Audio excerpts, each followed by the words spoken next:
আরে দাঁড়াও দাঁড়াও, ভিডিও না দেখেই চলে যাচ্ছ। কি ভিডিও হতে চলেছে একবার দেখেই যাও না। আজকের ভিডিওটা হচ্ছে একদমই অন্যরকম। আজকে আমাদের বিধাননগরের মুরারিপুকুর অঞ্চলের শেরবাগানে পালিত হচ্ছে বড় মায়ের পুজো। কি ভাবলে ওই গাছটাকে কেন শাড়ি পরানো হয়েছে? আরে ওই গাছেই তো আমাদের বড় মা থাকে। বড় মা কিন্তু বছরে ৩ বার আমাদের এখানে আসে, মানে বিরাজ করে গাছটাতে সবসময়ই। কিন্তু বছরে ৩ বার পালিত হয় মায়ের পুজো, বড় মা, মেজো মা, ছোটো মা বলে।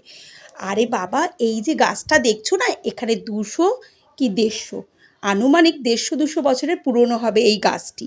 আর এই গাছেই মা নিজে বিরাজমান। তুমি যদি একবার মন্দিরে প্রবেশ করো পুজো দিতে, তুমি নিজেই ফিল করবে যে মা এখানে সব সময় আছে। মা এখানকার কিন্তু ভীষণ জাগ্রত। আজকে নেই নেই করে ৪০০ থেকে ৫০০ জন মানুষ ডন্ডি কাটবে। তাহলে ভাবো কত মানুষের মানসিক মা পূরণ করেছে। মানে মায়ের কাছে যে যা মানসিক করে, মা তার সাধ্য মতন চেষ্টা করে। আরে বাবা, আমি নিজেই তো এর প্রমাণ।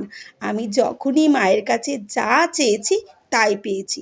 ধরে রাখো, কালকে সকালেই হয়তো মাকে পুজো দিতে গিয়ে এমন একটা বিপদে পড়েছিলাম, মায়ের কাছে বলাতেই মা বিপদ থেকে উদ্ধার করলো। সব সময় যে মা সোনা গয়না টাকা পয়সা দিয়ে তোমাকে সাহায্য করবে তা না। অনেক সময় অনেক শারীরিক প্রবলেম থাকে, যা নিমিষের মধ্যে মা দূর করে দেয়। একবার এসো কিন্তু বিধাননগর অঞ্চলের এই মুরালিপুকুরে, দেখে যেও না মা কীভাবে মায়ের পুজো পালিত হয়। আর জানো তো, এই গাছে যে যা মানত করে, গয়না গাটি শাড়ি সব কিছু মাকে পরানো হয়।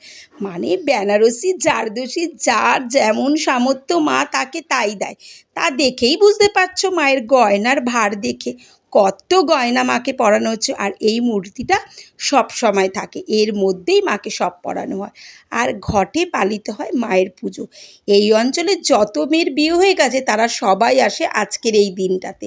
আর আমরা তো আছি। তাহলে দেরি কিসের, একবার এসো আর বড় মা বলে চলে